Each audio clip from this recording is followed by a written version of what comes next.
Pertemuan Mbak Puan dengan AHY misalnya, itu kemudian menghasilkan satu proses komunikasi yang relatif bisa meredam berbagai spekulasi di fase-fase awal itu, yang dulu dipersepsikan bahwa muhal itu, nggak mungkin yang namanya Demokrat dengan PDIP akan terjadi titik temu komunikasi.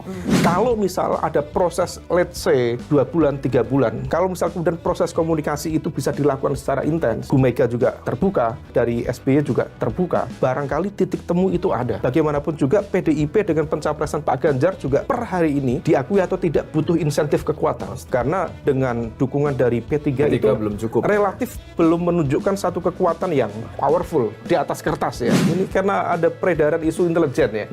Jadi soal pendaftaran itu masing-masing itu juga seperti tidak yakin ini nih jadi atau tidak. Apalagi kemarin ada yang tiba-tiba bilang ini jangan dua pasang gitu. Kalau itu saya nggak apa-apa. Yang saya takut itu kalau nanti yang satu daftarnya di KPU, satu lagi daftarnya di KPK. Ya.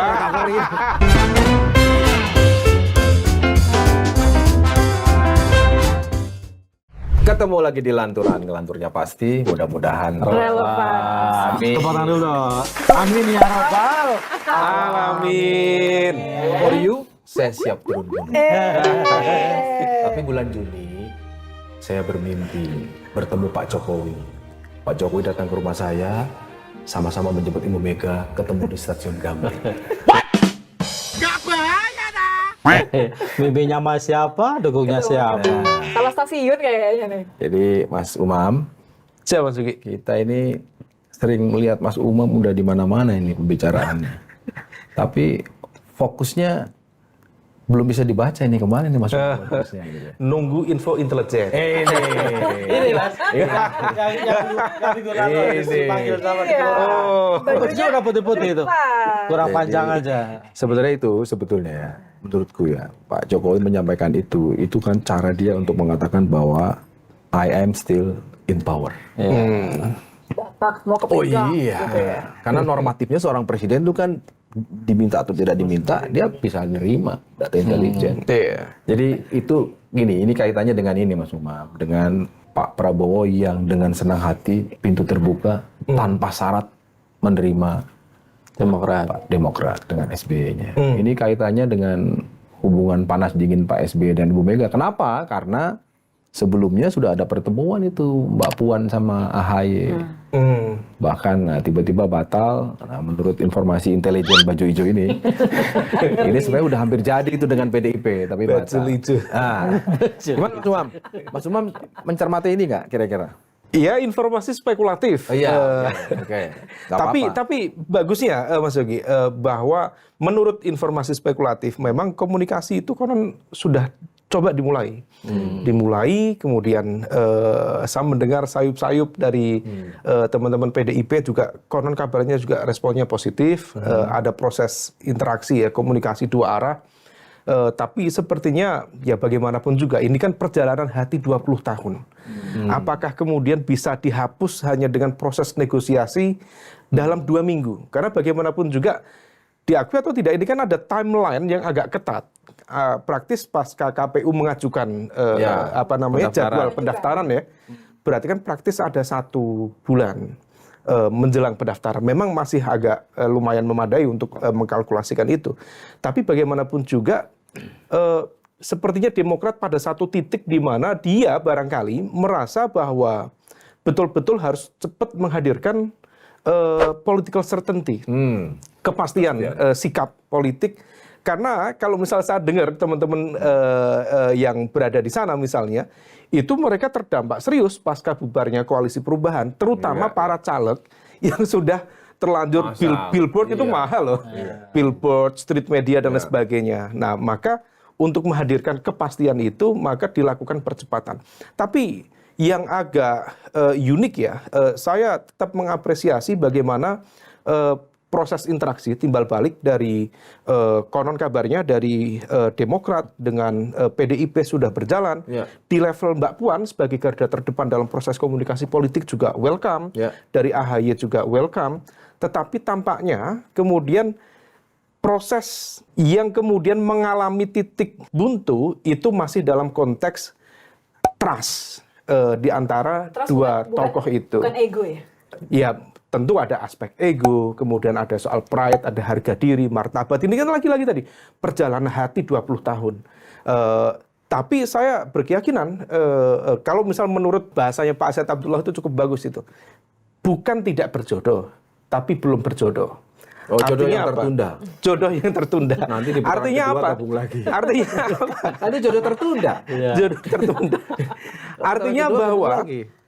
proses komunikasi di level ini, saya pikir saya pribadi mengapresiasi pertemuan Mbak Puan dengan AHY misalnya, itu kemudian menghasilkan satu proses komunikasi yang relatif bisa meredam berbagai spekulasi di fase-fase awal itu, yang dulu dipersepsikan bahwa muhal itu, nggak mungkin yang namanya Demokrat dengan PDIP akan terjadi titik temu komunikasi. Tapi fakta menunjukkan secara ideologis memang nggak ada barrier. Secara konteks kalkulasi kepentingan juga barangkali ada titik temu. Tapi lagi-lagi tadi barriernya terletak pada konteks resistensi elit, dalam konteks ego ada sejarah. Itu yang barangkali konteks mutual distrust, yang barangkali masih ada sisa-sisa itu. Mungkin saya berspekulasi, Mas Yogi, kalau misal ada proses, let's say, 2 bulan, 3 bulan, ini soal waktu ya. Kalau misal kemudian proses komunikasi itu bisa dilakukan secara intens, Bu Mega juga terbuka, konon dari SBY juga terbuka, barangkali titik temu itu ada. Artinya memang tidak ada ideological resistance, titik temu kepentingan bagaimanapun juga PDIP dengan pencapresan Pak Ganjar juga per hari ini diakui atau tidak butuh insentif kekuatan. Karena dengan dukungan dari P3 itu belum cukup, relatif belum menunjukkan satu kekuatan yang powerful di atas kertas ya. Berarti Anda termasuk, berarti Anda termasuk yakin bahwa keseriusan SBY membawa Demokrat ke Pak Prabowo itu akan sampai ke pendaftaran nanti. Kalau hari ini kan masih bisa belok-belok gitu. Ya, sambil kita lihat. Karena bagaimanapun juga sepertinya ini karena ada peredaran isu intelijen ya. Jadi soal pendaftaran itu masing-masing itu juga seperti tidak yakin. Ini jadi atau tidak. Apalagi kemarin ada yang tiba-tiba bilang ini jangan dua pasang gitu. Kalau itu saya nggak apa-apa. Yang saya takut itu kalau nanti yang satu daftarnya di KPU, satu lagi daftarnya di KPK.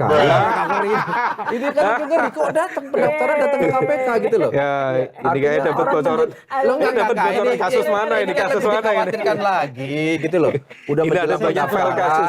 Yang harus ditanya, ini data intelijen bukan? Intelijen. Saya berasumsi begini Mas Yogi, bahwa dalam konteks ini saya tidak melihat Demokrat misalnya berani berspekulasi terlalu jauh dalam melakukan langkah-langkah politik, karena bagaimanapun juga ini adalah fase pasca kepartaiannya dalam konteks proses koalisi. Dia agak terluka sehingga kemudian dia mempertaruhkan kredibilitas. Kalau dia kemudian mengirim tim untuk proses komunikasi ke PDIP, saya tidak yakin itu sebagai sebuah proses main-main. Pasti serius.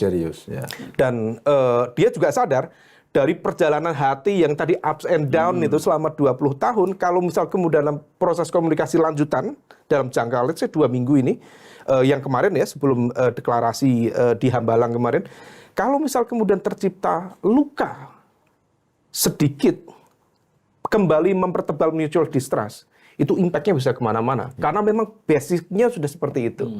Nah maka saya menduga di satu sisi sepertinya masih ada gap komunikasi di antara dua elit ini, karena bagaimanapun juga veto playernya ya Pak SBY dan juga Bu Mega. Tapi di saat yang sama, Demokrat sendiri karena dia posisi di tengah ya, di antara dua kutub magnet, antara satu Prabowo dan satu Bu Mega, saya tidak yakin dan meyakini bahwa kubu Prabowo sendiri, dia tidak tinggal diam. Dia bergerak terus untuk meyakinkan bahwa Demokrat tetap bisa dia ambil untuk memastikan kapasitas kekuatan dia pasca hengkangnya PKB itu kan praktis berkurang 10%. Dari 46 menjadi 36% itu something Mas. Asalnya powerful, tertinggi gitu, kemudian menjadi kelas menengah. Nah kalau misal kemudian dia bisa meyakinkan Demokrat untuk masuk ke koalisinya tanpa barrier, tadi Mas Yogi mengatakan tanpa syarat atau bahasa ininya, ini cek kosong secara politik, itu menjadi sebuah potensi game changer. Karena dengan masuknya Demokrat kembali ke kubu Prabowo, artinya dia menegaskan kembali superioritas mesin politik di atas kertas ya, 45% kursi parlemen. 45% kursi parlemen itu powerful, Mas. Di atas kertas. Meskipun dalam fakta konteks politik Pilpres, tidak pernah menjamin angka kekuatan koalisi itu menjadi poin penentu lebih ke kemenangan. figur kan gitu kan. Figur, positioning dalam menyampaikan isu, narasi, argumen, sikap. Ya belajar dari kemarin ya. Saya belajar dua lah paling enggak. Positioning Mas Ganjar kemarin terkait dengan U20 itu pelajaran sangat berharga. Sesuatu yang tidak kita prediksi akan memberikan dampak elektoral, ternyata degradasinya cukup signifikan. 8-9% itu something. Kalau tidak diantisipasi yang semacam ini, menjelang pencoblosan, itu impact-nya bisa kemana-mana. Ditambah lagi, dulu kita masih ingat di 2014. Ini maksudnya arahnya kalau ingin mengembalikan insentif elektoralnya yang hilang karena tergerus isu bola, Ganjar harus ngambil Erik yang akan jadi tuan rumah 17 gitu maksudnya. Ke sana gitu maksudnya. Ini arahan dari Nah, ini ada begitu katanya karena memang skenario awalnya. Kata intelijen. Karena kan tergerus kan. Sementara kan sebentar lagi kita mau jadi tuan rumah. Iya. Dan pemain terdepannya kan Erik Ya Thohir ini gitu. kalau ini soal bola. Mungkin lah ini soal bola. Karena tadi Mas Umam bisa bilang saja tergerus oleh isu Tapi bola. yang saya ingin tekankan bagaimana kemudian positioning sikap, argumen, narasi terkait dengan kebijakan itu harus betul-betul tepat. Nah, kita masih ingat ya di penghujung 2013 itu Pak Prabowo dulu itu masih leading. Pak Jokowi masih belum begitu signifikan. Tapi begitu masuk di debat presiden, debat capres ya, saya paling nggak berpikir dulu sepertinya Jokowi akan di-KO oleh Pak Prabowo. Tapi kemudian penampilan pertama Pak Jokowi, this completely distinctive. Bisa dia meng-KO Pak Prabowo di debat pertama. Kemudian di debat kedua, kita pikir sepertinya Prabowo akan mempersiapkan diri dan kemudian akan meng-KO kembali, balik Pak Jokowi. Ternyata enggak, 2-0. Nah, itu Ibu pemilu Artinya tahun apa? 2014. Kalau Artinya sekarang, kalau itu kan 2014 menurut Mas Umam kan KO-nya di arena debat Pilpres. Sekarang sebelum didaftarkan udah KO. Ini agak khawatir itu tadi. Mungkin nggak? Sebentar, Ada nggak? saya nggak tahu ini sebenarnya informasi atau data gitu loh. Ini data atau informasi? Karena gini. Karena konteksnya banyak orang yang meragukan. Jadi gini, membagi dua ya supaya clear. Bahwa deklarasi-deklarasi yang sekarang ramai itu satu hal, fenomena politik betul. tidak bisa dihindarkan. Media mengangkat itu, menjadikan itu bahan analisa. Tapi kemudian normatifnya secara KPU kan sampai dengan didaftarkan di KPU dan ditetapkan sebagai pasangan capres-cawapres gitu. Nah, ini kan saya mengambil logikanya Mas Umam di debat capres, jangan-jangan kali ini Sebelum debat sudah di KO gitu loh. Karena ada satu kekuatan yang sampai sekarang masih tersentral kira-kira gitu. Karena basis data dari Mas Yogi udah diajukan berkali-kali dengan kemasan informasi saya respons. Baru pulang dari kelurahan emang gini. Itulah. Kalau kelurahan itu bawanya informasi macam-macam. Mas, bagaimanapun juga Mas, ada satu situasi per hari ini, kita tidak bisa mencermati ini kekuatan siapa. Kita bisa menduga, tapi nggak perlu kemudian disebutkan. Karena bagaimanapun juga kan ada implikasi lanjutan kalau misal disebutkan. Let's say bahwa ingar-bingar deklarasi itu satu fenomena politik betul. Tetapi ada elemen kekuatan lain di luar kekuatan politik yang seolah kemudian bisa mengorkestrasi itu. Artinya by design. Berbagai deklarasi ini by design seperti itu. Bisa by design atau ada elemen kekuatan yang bisa melakukan baku atur di dalam konteks penentuan ini dengan siapa, ini dengan siapa. Mastermind. Maka kalau misal kita cermati ya, bagaimana misalnya ya pergerakan penegakan hukum. Ada satu partai misalnya seolah-olah kehilangan kedaulatan partainya. Kemarin dia bisa melakukan komunikasi. Inisialnya. Dia sebut saja Golkar.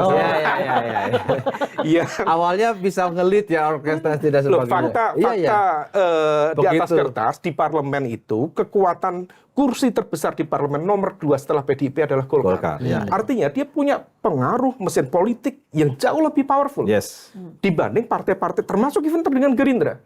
Tapi kemudian pasca kasus ada silaturahmi kemarin di Gedung Bundar itu tiba-tiba menciut ya. Ya praktis tidak ada pergerakan itu ibaratnya ini yang kemudian balon gas itu pagi-pagi kan anak pada beli jam 9 kempes gitu. Karena gini Mas, aku dapat karena kabarnya gini. Jadi pas diperiksa itu mobil tahanan sama rompi kuningnya udah disiapin katanya. Nah itulah. Ngeri juga itu. Ini kan permainan psikologis ya, Mas. Ya. Nah itu yang kenapa kemudian banyak pihak juga penuh dengan spekulasi. Nah saya sendiri belajar tentang politik, ilmu politik tidak secara teori. Tapi memang tidak ada satu teori pun politik yang bisa digunakan untuk mencermati political certainty di Indonesia per hari ini. Karena situasinya begitu cair. Sudah berapa berarti koalisi yang sudah deklarasi tapi bubar? Bubar, ya. At least ada 2. Ya, KIB. KIB. Kemudian koalisi perubahan sendiri, meskipun sekarang namanya dipakai oleh 2 partai lama misalnya. Tapi fakta menegaskan ada elemen kekuatan yang bisa melakukan baku atur itu. Dan itu mau dikatakan mastermind, mau dikatakan the invisible hand. Artinya kan Mas Umam sendiri menyepakati gitu loh, bahwa bisa jadi karena ada mastermind itu, nanti KO-nya tidak di debat capres, tapi KO-nya sebelum pendaftaran. Ya seperti itu kan. Karena kan aku pakai logikanya Mas Umam tadi. KO di debat, ada momen-momen tertentu yang mengubah persepsi pemilih gitu, kemudian akan berdampak kepada paslon misalnya. Tapi kali ini mungkin diakui atau tidak, Mas? Saya mencermati beberapa konteks. Ini lembaga penegak hukum, tapi konteksnya ya. Di negara-negara Amerika Latin, sebagian Afrika, di beberapa negara di Asia, memang politisasi penegakan hukum, termasuk lembaga anti korupsi, itu begitu mudah menjadi instrumen kekuasaan. Dia bisa kemudian dimanfaatkan untuk mendisiplinkan koalisi, untuk mendegradasi dan juga menghantam lawan. Dia bisa untuk menciptakan satu persepsi di hadapan publik yang cukup destruktif atau lebih konstruktif terhadap satu target konstruksi politik yang akan dibangun. Artinya ini tidak bergerak dalam ruang hampa. Artinya menurut Mas Umam hal yang sama juga sekarang terjadi di Indonesia. Mas Umam mau mengatakan begitu. That's confirmed. Meskipun saya tidak akan masuk terlalu jauh siapa yang kemudian berorkestrasi itu. Padahal tahu kan. Karena udah dekat nggak usah jauh-jauh gitu loh. Ya jangan bahaya Mas. Kemarin ngurus KTP ya. Padahal tahu gitu. Karena udah dekat gitu. Ya, ini menjadi refleksi Mas ya, bahwa dalam konteks demokrasi di kita ada satu proses demoralisasi yang kemudian barangkali menjadi sebuah pertanyaan besar, apakah kemudian aktor demokrasi kita dalam konteks ini partai politik kemudian betul-betul memiliki kedaulatan yang utuh. Jadi political sovereignty itu seolah dipisahkan dari aktor yang seharusnya menjalankan agenda demokrasi itu. Meskipun nanti akan banyak bertanya, emang partai politik merepresentasikan kepentingan rakyat? Ya itu perdebatan lain. Tetapi bahwa kemudian ada elemen kekuatan demokrasi yang kehilangan kedaulatannya, fakta politik seolah menegaskan itu. Wallahu a'lam. Nah ini yang kasihan ini generasi Nitya ini. Anak muda lagi seneng-senengnya ngelihat pemilu, ternyata berubah-ubah terus gitu kan. Udah pernah demo dulu?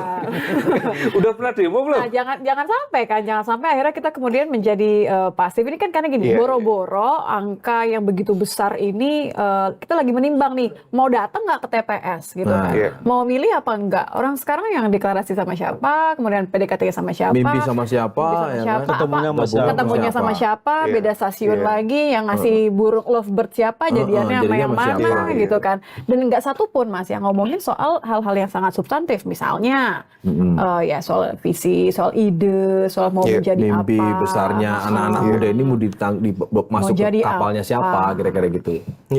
Lebih kepada akrobat itu tadi yang didesain oleh seseorang yang tadi tidak disebut namanya oleh Mas Umam. Memang kalau akrobat proses demokrasi kita gudangnya menciptakan akrobat. Per hari ini itu akrobat cukup banyak Mas. Kalau koalisi-koalisi sekarang itu bisa menciptakan alien-alien baru dalam bentuk mutasi ideologi politik yang cukup beragam. Kita nggak pernah membayangkan misalnya dengan bergabungnya PKS dan PKS dan PKB. Nah, let's say ya. Caimin dan Anies. Kemudian di grup-grup WhatsApp itu saatnya HMI dan PMI bersatu misalnya gitu ya. Plus kami. Ada juga plus kami, betul. Ada juga elemen kekuatan yang sangat dekat dengan PBNU, tetapi political endorsement-nya dari partainya Muhammadiyah, kan ada juga. Jadi ini orang NU atau Muhammadiyah, ya kira-kira Nahdlatul Muhammadiyah, gabungan. Sebut saja Mas Erik. Ini kemunduran atau apa dalam konteks politik? kalau memang misalkan politik itu masih menyadarkan satu ada ideologi, kedua ada visi, kedua kemudian berikutnya ada pergerakan kan kalau ini politik. pisau bermata dua, Mas. Di satu sisi ini barangkali bisa menjelaskan bagaimana kemudian lenturnya sebuah proses politik dan kemudian bisa meleburnya tadi ya identitas, aliran, ideologi dalam satu gerbong yang sekarang sangat cair. Tetapi di saat yang sama itu juga bisa menegaskan karakter oportunisme dan pragmatisme dari aktor-aktor politik kita yang sudah tidak lagi kemudian meletakkan itu sebagai basis pertimbangan, tapi membypass bagaimana kemudian pragmatisme dalam konteks kepentingan, kalkulasi untung rugi itu yang kemudian menjadi itu kan dalam konteks elit.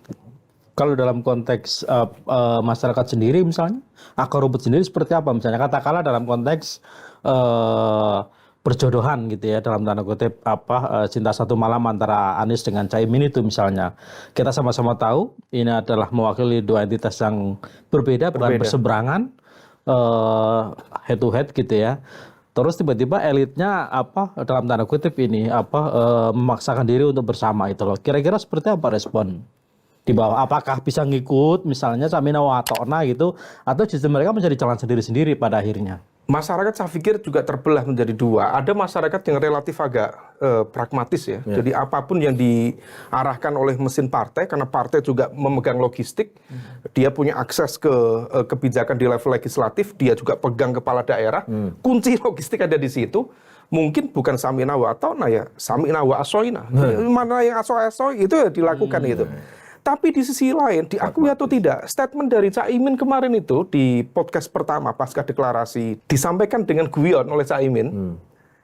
Guyonnya memang ada sejumlah kalangan kiai di Jawa Timur yang mengatakan semoga PKS tidak bergabung di koalisi ini. Kemudian disampaikan, alhamdulillah PKS tidak datang kemarin deklarasi di Surabaya. Itu disampaikan dengan guyon. Tapi guyonnya Caimin itu merefleksikan bagaimana perdebatan ideologis di akar rumput tadi. Ada memang segmen-segmen itu. Nah, oleh karena itu ini juga menjadi wake up call kita. Seringkali dalam konteks pertarungan elit itu bisa melebur dengan baik. Mungkin karena ya kepentingan ya. Kepentingan pragmatis. Tetapi juga cara pandang yang lebih inklusif, lebih terbuka. Di level elit itu seringkali tidak bisa ditransformasikan, diturunkan di level grassroots gitu. Jadi akhirnya benturannya itu yang di atas itu cair, di bawah ngopi-ngopi, itu masih cukup pakai keras, emosi, masih cukup keras. Itu yang belum selesai. Nah itu yang barangkali menjadi catatan untuk kesekian kalinya. Dan ini yang bahaya di generasinya dia itu. Jadi mereka nanti akan memilih bukan lagi ngecek latar belakang, ideologi, berdasarkan kesamaan visi. Tapi pokoknya yang rame apa, yang dia omongin ya kan. Dan kita kan nggak pengen sekedar oke lah yang dijual adalah bahwa tidak akan ada lagi namanya politik identitas. It's a good thing. Itu bagus. Kita luka yang dari pilkada itu masih tidak mau kita ulangi lagi. Tapi kan nggak mau hanya sekedar itu ya Mas ya. Kita kan pengen benar-benar ya Indonesia Emas itu terjadi lah gitu. Tapi maksudku gini, apakah itu artinya ini juga dilihat sama dua koalisi yang lain nih, bahwa ketika Caimin belum tentu bisa mendapatkan dukungan penuh dari katakanlah NU gitu kan ya. Ini juga masih ditunggu sama Ganjar, kan belum ada cawapres ya. Erik juga mungkin, jadi nggak sih? Nggak tahu, kan baru katanya. Jadi katanya, ya udah katanya mungkin. Ada Khofifah juga loh. Ada Khofifah juga, betul, gitu kan. Tapi kan juga ada Pak Mahfud misalnya. Mahfud MD. Itu NU semua loh ya. Dia tuh mau bilang dengan masuknya, paling tidak sampai sekarang ya, dengan masuknya Caimin ke dalam gelanggang cawapres, itu orang-orang, tokoh-tokoh yang ada terah NU-nya atau minimal ada embel-embel NU-nya menjadi signifikan untuk dua pasangan lain, gitu loh. Itu yang meskipun tadi saya melontar seorang Erick Thohir yang katanya juga NU juga, paling tidak naturalisasi, gitu. Itu gimana itu cara membacanya kira-kira gitu? Karena ini anak muda ini kan akhirnya akan begini sekarang. Satu, ekspos media sosial juga luar biasa, semua juga main di sana, kan? Yang mereka kan melihatnya yang sekarang ini dianggapnya ya pasti akan didaftarkan, padahal dalam skemanya nggak begitu, gitu. Perubahan. Banyak bercanda. Jadi bercanda. Kita coba anak muda gimana nih kira-kira menurut Mas Umam ini bahaya? Kalau anak muda, saya tidak melihat anak muda itu sebagai satu segmen entitas tunggal ya. Anak muda itu juga variannya cukup beragam. Ada segmen pemilih muda dari segmen perkotaan, ada dari pedesaan, Ada segmen santri, ada non santri. Ada santri perkotaan, ada santri pedesaan. Tetapi ada kecenderungan yang general di kalangan mereka. Secara umum, mereka punya karakter yang politically disengaged. Tapi meskipun politically disengaged, mereka tetap memiliki sense of belonging dalam konteks proses isu-isu publik. Itulah kenapa misal kemarin terkait dengan isu Cipta Kerja, amandemen KPK, itu reaksinya juga beragam dan unik itu di media-media sosial gitu. Tapi anak muda, terutama generasi Z ya, yang sudah masuk di DPT kita, memang kalau misal secara ini ya, identifikasi proses teoritik itu, mereka lebih cenderung menyukai kebaruan, menyukai informalitas, menyukai sesuatu yang sifatnya tidak terjebak dalam stratifikasi sosial politik tertentu. Kemudian mereka juga karakternya itu cenderung terbuka, berpikiran open minded. Nah, ini yang seharusnya memang ditangkap oleh cawapres kita. Ya, benar, Mas. Siapapun yang kemudian akan masuk di segmen itu, meskipun per hari ini memang kalau misal kita lihat dari hasil survei, Mas, anak muda kita lihat lebih banyak di mana? Pak Prabowo nomor 1. Padahal Pak Prabowo lebih tua. Nomor 2 Mas Ganjar, nomor 3 Mas Anies. Itu tapi joget lucu-lucu gitu. Tapi harus diingat, basis angka itu dia berakar pada baseline elektabilitas. Karena memang baseline-nya Pak Prabowo di dalam hasil survei itu lebih tinggi.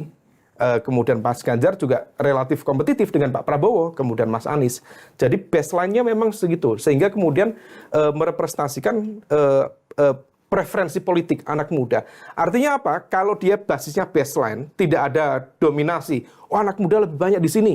Itu artinya dia tersebar secara merata dan belum ada satupun capres-capres yang bisa mengkooptasi cara pandang, narasi, suara anak muda yang diinginkan oleh anak muda. Dan itu menjadi tugas dari capres-capres. Ini menjadi alasan untuk akhirnya, yaudah yang gampang aja deh, yang mewakili, dianggap mewakili secara usia atau misalnya. yang rame.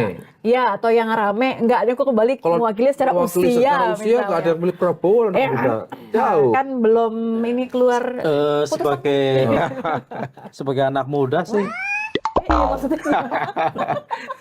Ya anak muda tuh maksudnya Anak muda di sawahnya dia. Pada zamannya. Anak muda di antara orang tua. Di antara orang tua. Kita kadang belum selesai anak muda di zamannya. Iya. Tapi mesti gini, dengan model peta politik yang bias seperti itu ya, yang bukan abu-abu lagi saya kira ya, membingungkan seperti itu. Kira-kira kecenderungan pemilih-pemilih muda macam saya ini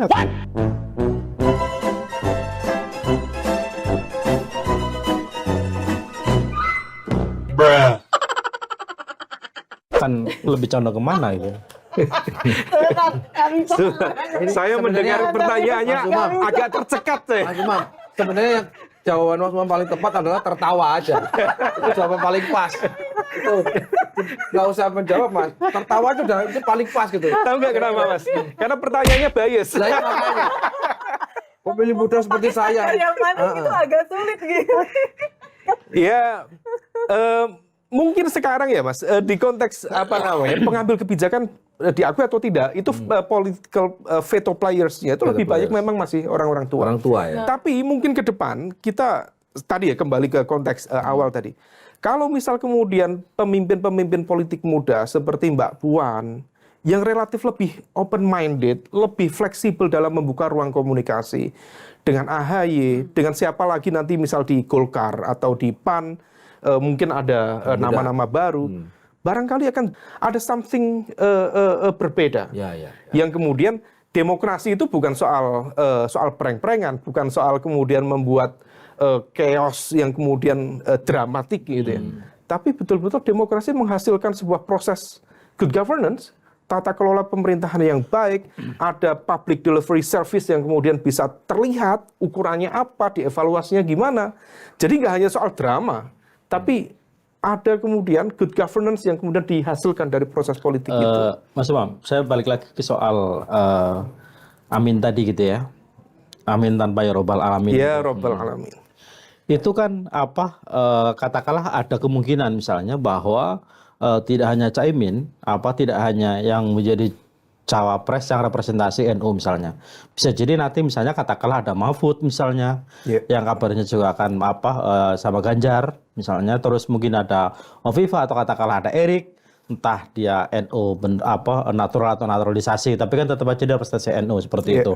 Nah, apakah ada kemungkinan misalnya bahwa pada akhirnya pemilih-pemilih NU yang selama ini merasa mereka berseberangan dengan kelompok-kelompok Islam yang selama ini teridentifikasi adalah pendukungnya Anies gitu loh, lebih memilih tokoh-tokoh yang mereka jauh lebih dianggap lebih bisa menerima gitu loh, seperti itu. Apakah ini justru malah tidak kontraproduktif ya buat pasangan Amin ini? Memang harus kita uji, Pak Yai, ini Kiai saya, Kiai Mustaqim. Memang harus kita uji, karena bagaimanapun juga komposisi capres-cawapres Anies Baswedan dan Muhaimin itu baru deklarasi let's say 3 minggu lalu. Dan untuk menguji itu butuh waktu cukup memadai. Karena setahun terakhir Caimin, PKB itu menjual habis nama Pak Prabowo. Sehingga kemudian kita bisa bayangkan bagaimana kiai-kiai sepuh, level Gus Ali misalnya, Sidoarjo, Kiai Haji Ali Masyuri, kemudian memberikan endorsement secara terbuka, ini presidennya Pak Prabowo, ini wakil presidennya Caimin. Kemudian para kiai-kiai sepuh dari Pasuruan, dari Jombang dan lain sebagainya, clear gitu. Nah, sekarang ada perubahan yang begitu mendadak. Artinya apa? Ini kiai punya literasi politik, punya kearifan, punya kebijaksanaan yang tidak bisa kemudian diubah dengan switch track. Berubah. Belum tentu, Mas. Artinya bahwa mereka juga punya independensi, punya nalar kritis untuk mengubah sebuah cara pandang berpolitik. Nah, kalau misal kemudian proses sosialisasi yang dilakukan oleh Caimin untuk mengenalkan Mas Anies Baswedan dengan segala quote by quote munisi yang selama ini dihantamkan kepada dari rival politiknya Mas Anies ke Mas Anies itu kan lagi-lagi terkait dengan konteks pilkada DKI Jakarta, isu politik identitas dan sebagainya. Narasi itu seringkali diputar berkali-kali dalam konteks masyarakat Nahdlatul Ulama. Saya sering berkali-kali dengar dari para habaib yang terafiliasi dengan let's say Jamaah Ahlu Thoriqah An-Nahdliyah, kemudian dengan teman-teman di jaringan pesantren yang lain. Nah, ini butuh proses sosialisasi panjang. Kalau misal kemudian dilakukan dengan efektif oleh PKB, saya pikir barangkali bisa shifting secara perlahan, mengalirkan insentif elektoral. Itu yang tergantung pada seberapa kuat determinasi dan juga efektivitas dari proses sosialisasinya PKB. Caimin dan PKB-nya menjual Prabowo hampir 9 bulan loh. Hampir setahun. Itu tantangannya. Maka kalau misal tadi pertanyaan dari Gus Kim, apakah kemudian masih ada yang bertahan atau ada yang akan ikut kan atau yang shifting? Itu asumsinya baru satu Muhaimin. Iya kan, makanya kan aku bilang misalnya tiga kandidat, katakanlah 3 poros gitu ya, sama-sama ada unsur NU-nya misalnya.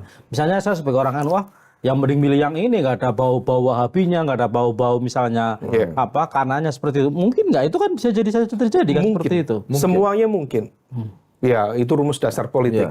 Everything is all about possibilities. Itu mungkin atau justru itu yang dijadikan jurus sekarang oleh koalisi lain. Nah, maka memang hadirnya Caimin dengan manuver cepat, tadi cinta satu malam kata Gus Kim itu, diakui atau tidak, itu kemudian menjadi variabel penting yang harus dihitung oleh capres-capres yang lain. Oleh Mas Ganjar di PDIP, oleh Pak Prabowo di Gerindra.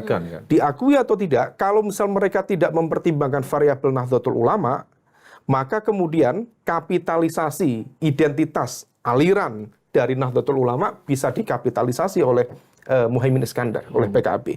Nah, ini yang kemudian diakui atau tidak, saya sangat percaya dari PDIP sendiri punya sejarah panjang ya, di pemilu 1955, 1971, bagaimana dulu PNI di backup oleh Masyumi, di backup oleh Partai Nahdlatul Ulama. Mereka pede dengan pertarungan narasi tentang nasionalisme religius, backup dari kekuatan Islam moderat, pede mereka. Tapi kalau misal kemudian per hari ini tidak menggunakan variabel itu sebagai penentu, ada potensi kelibas. Kenapa? Praktis. Per hari ini, kalau kita bicara tentang konteks narasi nasionalisme, bicara tentang konteks politik aliran atau identitas di Indonesia, ya 44%, hampir 50% masyarakat di Indonesia itu mengidentifikasi dirinya merasa dekat dengan Nahdlatul Ulama, baik jam'iyah maupun jamaah, baik struktur maupun kultural. Siapa mereka? Ya kayak Gus Kim. yang cara pandang fikihnya Syafi'iyah, kemudian cara pandang akidahnya Syafi'iyah. bukan dong. Kalau misal dalam Asy'ariyah dan Maturidiyah atau dalam konteks sufisme, tasawuf itu ya Abu Hamid Al-Ghazali atau beberapa varian-varian yang lain dalam konteks Ahlus Sunnah wal Jamaah. Itu ada captive-nya, Mas. Karena jumlahnya itu bisa sampai 40-50% yang merasa kedekatan. Dan itu jumlahnya bisa sekitar 100-an juta. Dan itu mudah digerakkan. Kenapa mudah digerakkan? Karena ada pola patronase yang kuat dalam konteks masyarakat Nahdlatul Ulama. Sehingga konsep sami'na wa ata'na, meskipun sekarang masyarakat NU itu relatif lebih kritis, punya netralitas dalam konteks independensi untuk memilih, tetapi kultur-kultur itu masih ada. Artinya kalau melihat begini, dua pasangan lain di luar Anies itu pasti akan mempertimbangkan calon yang dari NU. Saya yakin dan percaya itu akan dipertimbangkan. Karena kalau misal tidak, itu menjadi kesempatan yang menarik bagi pasangan Amin, Anies Muhaimin untuk mengkapitalisasi itu. Dan di saat yang sama, saya pikir, tapi ini tidak mudah ya, karena bagaimanapun juga pola relasi antara PKB dengan PBNU, ini sedang pengurusan sekarang lah ya. Sedang tidak baik-baik saja. Kalau misal diklaim oleh teman-teman PKB, enggak, kita baik-baik saja. Iya, secara silaturahmi ini iya. Tapi secara konteks politik, ada sesuatu yang tidak baik-baik saja. Oleh karena itu kemarin statement dari Gus Yahya misalnya, PBNU kira-kira tidak akan jauh-jauh dari Pak Jokowi. Itu adalah sebuah sinyal.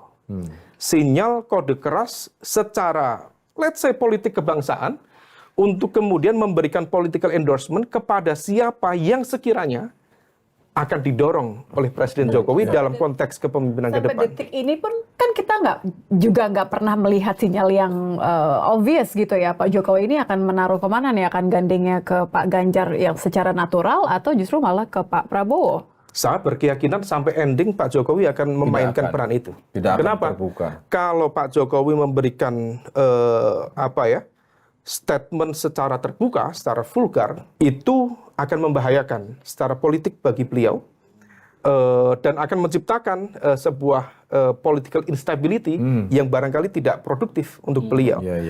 Saya yakin beliau tidak akan melakukan konfrontasi secara terbuka, let's say dengan PDIP.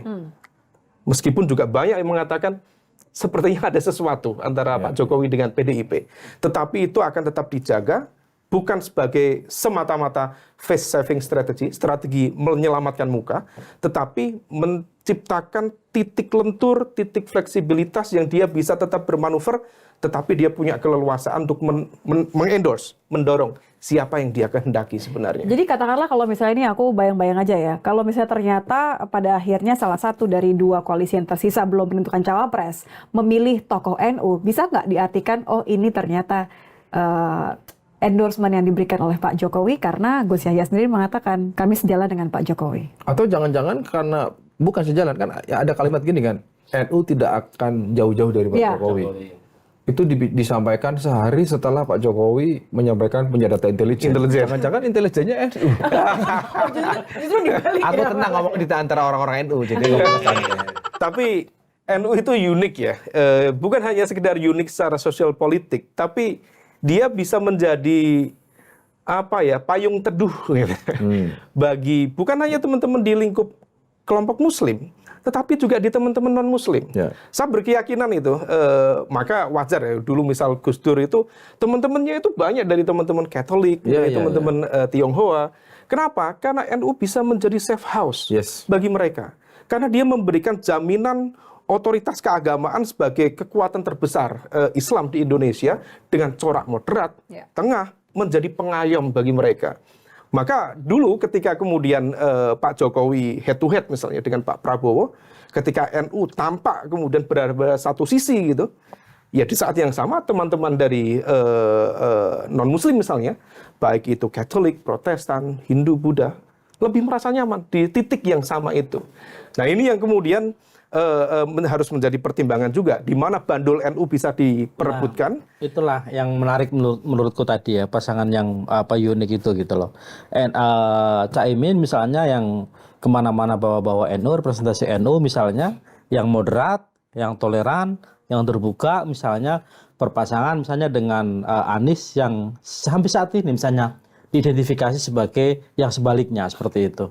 Yang kalau nggak dukung nggak disolatin, kalau nggak dukung misalnya apa nggak akan diundang, kalau dia ada apa-apa nggak akan dibantu, misalnya dikafir-kafirkan segala macam. Nah, apakah mungkin misalnya Nahdliyin di akar rumput ini bisa menerima gitu loh, ketika misalnya calon yang akan dia pilih misalnya itu berpasangan dengan orang atau sosok atau calon yang sejauh ini misalnya diidentifikasi masih seperti itu. Mungkin ada, tapi persentasenya kecil kali ya. Harus kita uji. Harus diuji ya. Harus kita uji. Kalau aku sih bandingannya waktu. Apakah ini kan baru 3 bulan Mas ya? Kemarin kalau kita cermati data dari KAIPung, Profesor Saiful Mujani lewat SMRC, kalau misal memang data itu bisa dijadikan sebagai rujukan, karena per hari ini baru itu survei pasca deklarasi. Ya. Kemarin Anies Muhaimin mendapatkan angka 16%.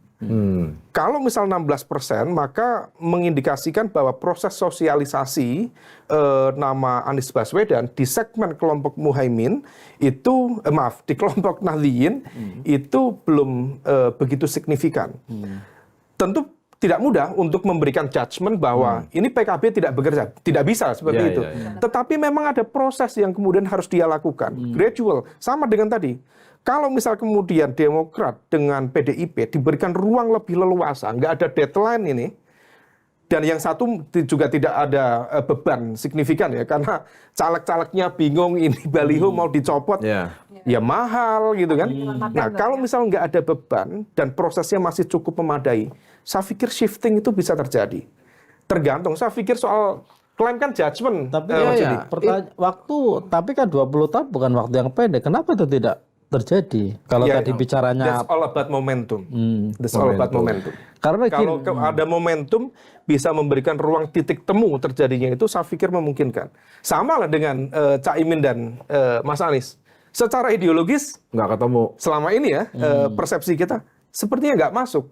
Maka Caimin sendiri begitu kemudian mendapatkan info atau arahan dari Kiai Tauhifur, ya tapi sepertinya gimana gitu, atau nggak bahaya dan sebagainya. Tapi fakta politik per hari ini that's happen. Itu terjadi gitu. Artinya bahwa terjadi dengan embel-embel pertanyaan, akankah pasangan itu sampai didaftarkan KPU? Aku udah bisa lah kayak gitu, udah aku tunggu aja lah sampai benar-benar daftar. Embel-embel itu kan harus melekat gitu. Kenapa? Karena kita tahu akrobat itu masih mungkin juga. Kalau berpasangan tapi nggak sampai KUA ya sama aja kan. Iya, itu dia. Makanya dari awal aku bilang kan, kalau soal waktu itu masih daftarnya ke KPU Imam Bonjol nggak apa-apa. Yang bahaya itu kalau keracunan saat itu bahaya. Loh kok menjelang pendaftaran masa ada di situ gitu loh. Ada Kementerian Kesehatan di sana. Oh iya, misalnya kesehatan kan kesehatan. Iya betul. Agak ngeri juga gitu. Nah, itu yang kita khawatirkan ya. Karena tadi isunya ada abuse of power, hukum dipakai main-mainan gitu loh. Ada itu kan nggak sehat juga. yang mau orkestrasi. Ada seorang yang sangat powerful yang sampai di forum lantur aja nggak berani disebut siapa namanya. Kemarin aku bilang itu Mas, seperti di Harry Potter itu, dia yang tidak boleh disebutkan namanya. Betul, sampai akhir babak pertarungan tidak akan mungkin seorang Jokowi terang benderang akan mengendorse, mendorong siapapun. Setidaknya secara terbuka. Tapi saya yakin meskipun beliau tidak akan menunjukkan political endorsement secara terbuka, tapi di ending nanti akan adalah kode keras.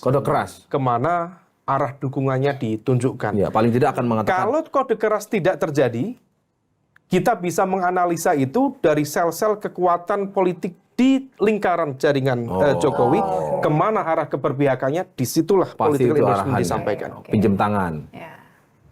Kira-kira mungkin akan begini. Saya perkenalkan, ini adalah anak saya. Maksudnya anak beneran? Ya kan dia adalah acara apa memperkenalkan anak saya sebagai wali kota Solo. Kan nggak salah juga. Nggak salah. Soal nanti terakhirnya ternyata dipinang oleh dua pasangan yang belum punya cawapres, dua capres yang belum punya cawapres, itu lain cerita. Data intelijen lagi nih kayaknya. Loh itu, Bang Ren, ya Gip? Masih ada nama Gibran kan Gip? Masih.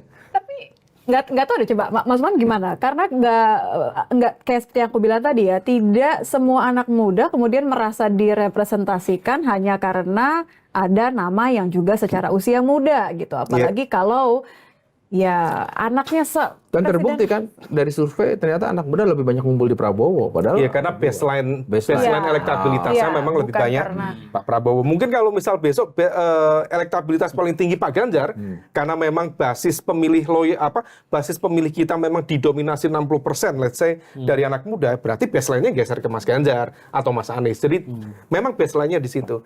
Tapi kalau misal tadi terkait dengan konteks representasi aspirasi anak muda.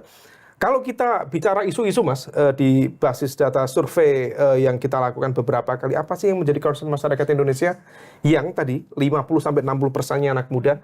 Lagi-lagi yang nomor satu itu ya isu pekerjaan, lowongan kerja. Kedua isu kesejahteraan. oh berarti peluangnya Cak Tidak Imin akan besar kan jauh-jauh pernah dari jadi menaker trans. Lo nggak maksudnya menaker transnya. Udah kan di lapangan pekerjaan. Ini nggak ada urusan sama yang ini terputus sama yang tadi Jalan Rasuna. Iya, ini hanya nama jabat. trans gitu loh, menaker Kan jadi karena menteri kan. Iya. kan isunya tenaga kerja katanya. Paling banyak Track anak record muda. artinya Saya itu kalau disebutkan Mas Judi merasa makser. ini mau nyerempetnya kemana kan nggak tahu. Cuman karena anak muda itu concernnya adalah isu pekerjaan, Iya. dilihat yang calon sekarang, yang pernah jadi menaker trans cuma Iya, Caimin gitu aja sih sebetulnya. Pernah jadi menteri yang Nyambungin ngurusin aja. Ya Tenaga itu kerja. gimana pun tetap benchmark sih, Iya, iya iya, kan? iya. Kan tadi ukurannya adalah Itu keberhasilan atau dari tadi tidak. kita gitu. ngomongin soal bagaimana kekuatan NU, historicalnya PDI Perjuangan dengan Masyumi, dengan NU dan sebagainya. Ngomong-ngomong Mas Umam masih yakin pemilu on schedule? Oh no! Loh, enggak, ini penting. Kaget. Oh, mau ngomong minum dulu loh, Mas. masih Jadwal masih maju mundur. Saya pribadi masih yakin per hari ini ya. Iya. Karena pertarungannya itu bukan sekarang, tetapi pertarungan itu sudah selesai di let's say di akhir 2022 karena sudah diusahakan itu sejak 2021, kemudian mengalami repetisi di 2022 Gagal lagi. dengan aktor dan strategi yang berbeda. Kalau di 2001 kan elit-elit pimpinan partai yang didorong. Iya. Kemudian karena mendapatkan backlash yang begitu kuat dari masyarakat sipil, mereka nggak mau dan nggak siap dengan risiko politiknya. Mereka kemudian tiarap. Di 2022 yang digunakan adalah instrumen penegakan hukum. Dengan, bukan penegakan hukum ya, tetapi konteks kehakiman. Kehakimannya. Sehingga kemudian bersembunyi di balik independensi kehakiman. Maka ada banyak kemarin beberapa putusan-putusan ajaib lah itu. Dan itu saya yakin berkorelasi itu aktornya. Dan itu kemudian backlash-nya Dan Anda juga. yakin 2023 sudah berhenti, sudah kapok gitu orang yang mengusahakan itu? Selama PDIP firm, selama Gerindra firm, selama Demokrat firm, saya pikir partai-partai yang lain yang sebelumnya begitu mudah melakukan swing terkait dengan sikap kebijakan kepemiluan, saya pikir akan tetap jalan. Dan tambahan satu lagi, selama KPU firm. KPU akan selalu berkedok mengambil argumen saya menjalankan undang-undang. Kalau misalnya kemudian undang-undang kemudian bisa diatur oleh DPR, oleh pemerintah dalam konteks proses legislasi, KPU tidak bisa punya argumen lain. Ya memang dia harus menjalankan itu. Sama dengan sekarang pengajuan pengajuan jadwal pendaftaran ya. Itu sebagai konsekuensi logis dari perubahan Perpu kemarin. Meskipun kita juga tuding kemarin itu, loh Perpu itu asbabul wurudnya dari mana? Itu kan Perpu ada karena perdebatan di 2021 itu nggak selesai. Oke. Katanya nggak usah diubah. Di 2022 bicara nomor urut partai, ya udahlah kita ubah. Nah diubah baru. Kalau ditarik lagi, kenapa kemudian perdebatan 2021 itu nggak diubah? Sistem pemilu, undang-undang pemilu. Karena tadi Mas, waktu itu masih ada ekspektasi untuk melakukan penundaan pemilu 2024. Jadi ini sebenarnya rangkaian, dan ini tangannya sama, the invisible hand yang tadi main-main itu sama. Sama yang tadi mau di Sama. awal Ihu disebut Mas tapi nggak Nabinem disebut. juga. Baunya sama. Ini ya, bau ini. Iya, iya. Iya kan, Kayak sama gitu. kan, sama ya? Sama. Sama. Iya, iya. Jadi Jadi begitu. Gini, ini jadi signifikan. Kita sudah bicara soal bagaimana kelompok koalisi A, B, C, tapi kalau ujungnya Mas Umam nggak yakin pemilu on schedule kan juga jadi aneh kan gitu kan. Saya yakin on schedule. Yakin. Yang di level ini KPU akan tetap firm. Meskipun penyelenggara pemilu sekarang juga agak kedodoran ya. Ini Ya, kan katanya ini belum masuk kategori belum masuk kampanye, tapi ya kita di pinggir jalan isinya kampanye belum semua. logistik Mas, logistik di Logistik. 83.000 TPS gitu kan. Iya. Kedodoran. Jadwal juga belum. Ya jadwal belum firm. Pokoknya tapi siap, nggak siap, selesai nggak selesai, kumpulkan gitu kan kira-kira. Ketemu lagi di Lanturan minggu depan.